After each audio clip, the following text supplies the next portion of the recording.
David Brewster here, another 3 for All. This is 3 Alex Lifeson Licks from 1994, and of course we're going to be talking about Rush again. And I have put together 2 Rush Chordplay episodes and the classical side of Alex Lifeson. And this is the first time we've looked at some of his licks, and it's long overdue. And just to remind everybody, I'm a huge prog rock nerd. It's my favorite style of music. I love Rush and Yes and Kansas and King Crimson and even some fusion, Mahavishnu Orchestra and Return to Forever. I love this stuff. I don't know about everybody else out there, but I'm having a really hard time accepting the fact that Neil is no longer with us. And I'm also having trouble accepting that Eddie Van Halen and Dusty Hill are also gone. So it's just hard to accept these, legendary, passings, like whenever they pass away. And I know when I think of Rush, I transport back to, when I was a teenager in middle school and high school, and I was playing with my good friend Brant Stone, and Brant was hopelessly obsessed with Rush. I was obsessed with Van Halen, and we cut our teeth, together, like out in his garage, and we learned songs and jammed for years, and eventually we did play in some bands together. But Van Halen and Rush was our influence, it was his big influence and mine, and our worlds collided, back when we were in high school.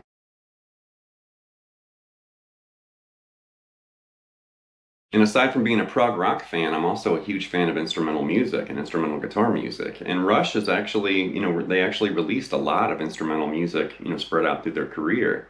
So here's an image with some of Rush's, famous instrumentals.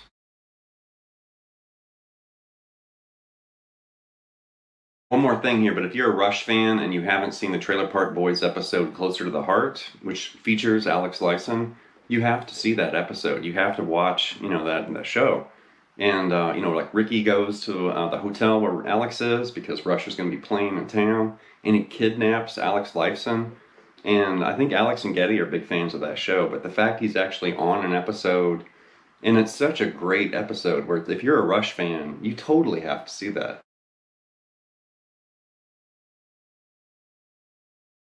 The licks in this lesson came from a bootleg from 1994 when Rush was on the Counterparts tour, which that's one of my favorite Rush albums. I have a lot of favorites, but Counterparts is great. And they were in New York, and there's actually 2 different songs that are going to kind of feature the licks that we're going to look at. Leave That Thing Alone, which is from Counterparts, and also a couple licks from YYZ. So here we go. All right, the first lick really isn't a lick. It's the main melodic phrase from Leave That Thing Alone. And Alex is using the bar, for vibrato, and I kind of nicknamed this, like a wang bar melody. But he's also using delay and the swirling, affected signal. So go ahead and turn all your bells and whistles on, because this sounds almost more like a synthesizer than a guitar. But something like this.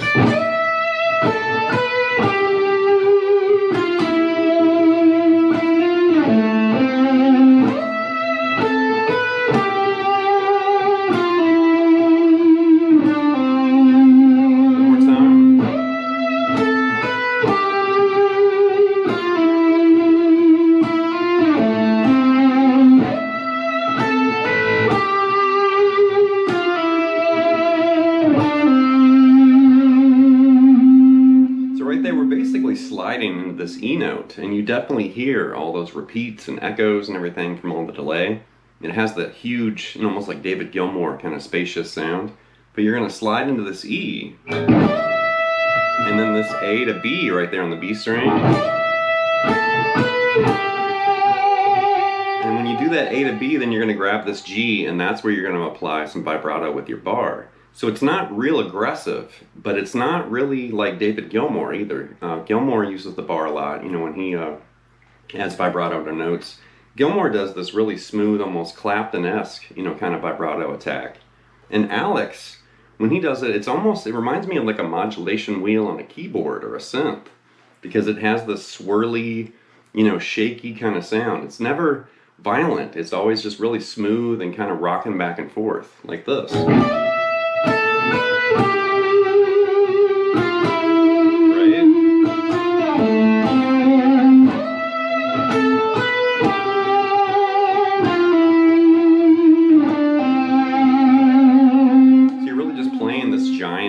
Melodic phrase right there. There's the bar, and you're going to move from this F to E, and on that E note, add some more of that vibrato, and then E to F, and you're you're going to move back and grab this A note and then grab C right there on the G string and add vibrato to that C. So the first line is...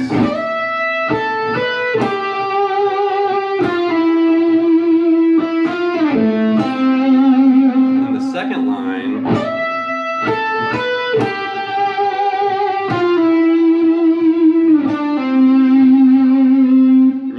F to E and then D to C right there. Cool phrase, and I love that swirly, affected vibrato kind of sound.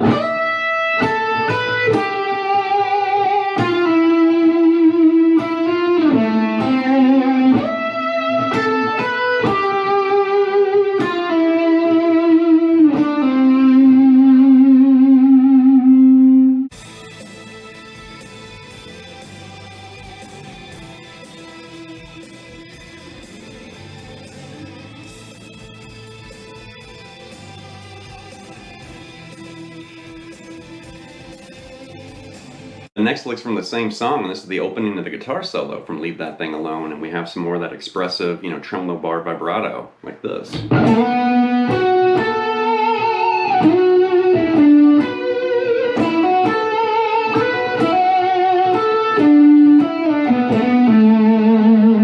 more time.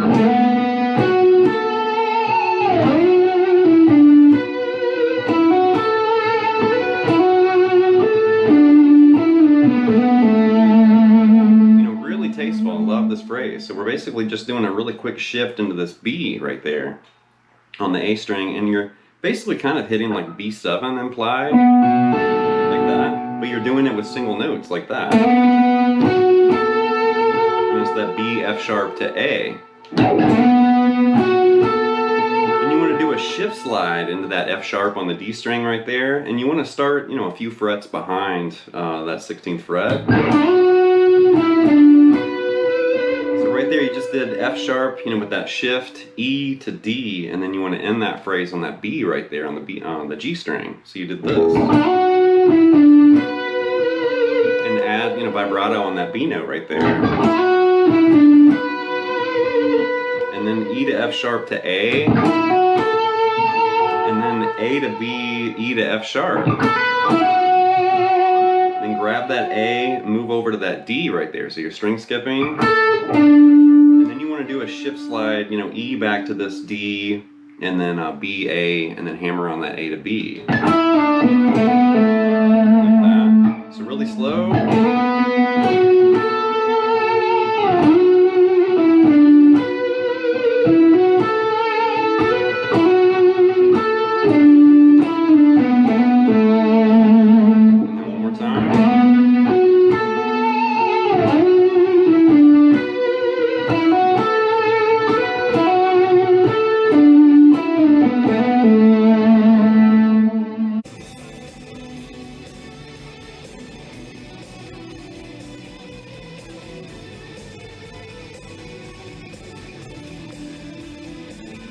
Next lick comes from YYZ, and it's this exotic B Phrygian Dominant based idea using an open string, and it's a very famous, melodic phrase. And I did turn the delay and stuff back, so it's not as swirly and crazy as it was for Leave That Thing Alone. But something like this. One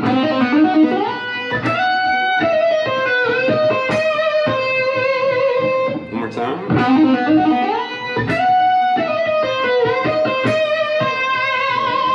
So we're basically playing with B Phrygian Dominant, technically. It's a mode from harmonic minor. We have talked about Phrygian Dominant in other lessons on this channel, but just to kind of match the right notes, we can find B Phrygian Dominant right here.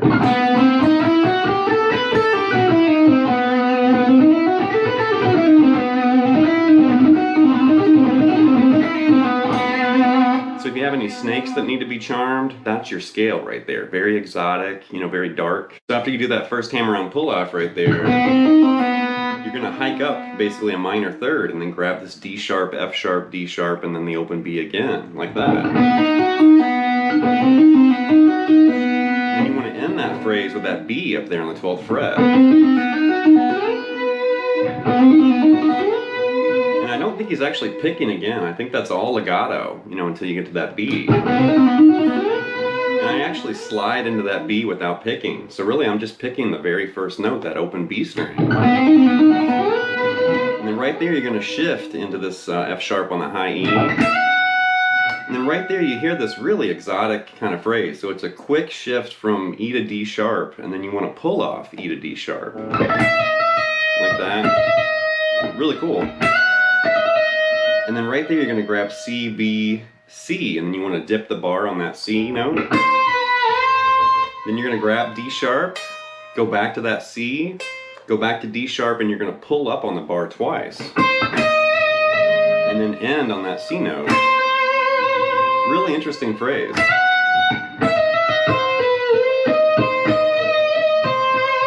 that.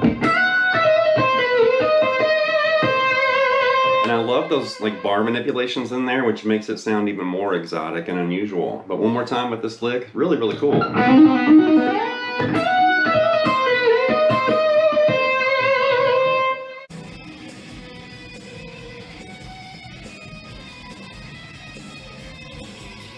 So I wanted to include this just to help anybody out there that might be having trouble seeing what Alex was doing with the previous lick, you know, on that single string with the Phrygian Dominant scale, and also what he's doing in the following lick that we're going to end this lesson with. And like I mentioned, these two phrases are based around B Phrygian Dominant, which is the fifth mode of harmonic minor.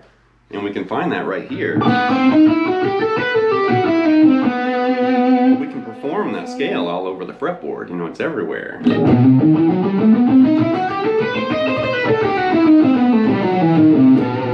But what Alex is doing, he's basically aligned that on a single string, on that B string right here.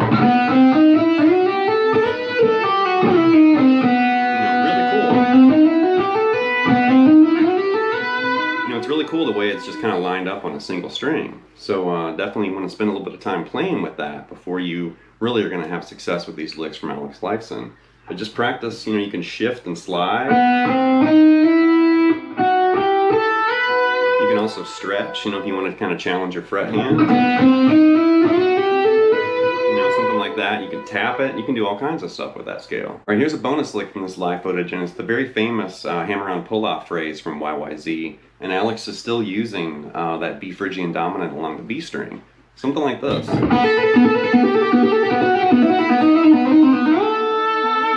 more time.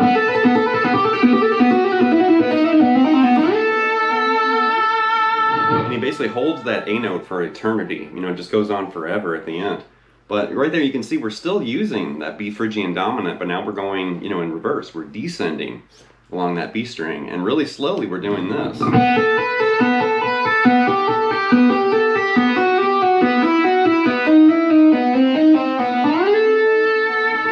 more time.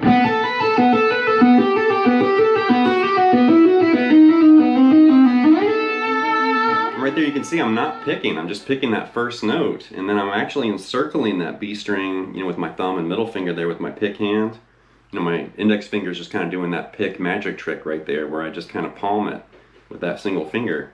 But it's all legato, or at least that's how I'm playing it.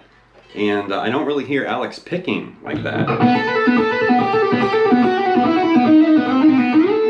It has this very fluid, you know, just very, it doesn't have that kind of pick attack, you know, it just has that very smooth kind of sound like this. Pretty sure Alex just did pure legato all the way down, which is a big challenge, you know, for your fret hand. If we slow this down and think back to the scale that I showed right before I showed this lick, you know, that B Phrygian Dominant, you know, I showed it here. And I showed you how you can transfer that to the B string like this. And basically you can see Alex just kind of moving down that scale, you know, very gradually like that.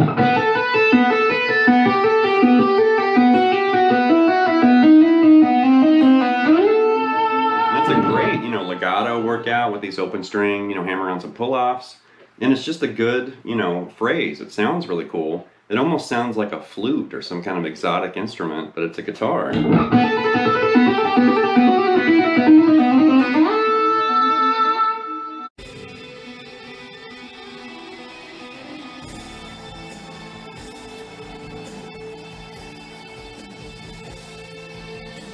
So that's going to wrap this look at 3 Alex Lifeson licks from 1994. And as I mentioned at the beginning of the video, I'm a huge Rush fan, or nerd, or whatever you want to call me. I love Alex, Geddy, and Neil. And I've loved their music since I was in middle school and high school. Definitely learned a lot from studying, Alex's playing and his music. Chords and phrasing and melodies and using the bar, for vibrato and using effects and all sorts of stuff. He's very important and essential. And I love him. So anyway, leave some feedback and comments. Please subscribe to my lessons, and I'll be back before you know it with more content and material. Thank you.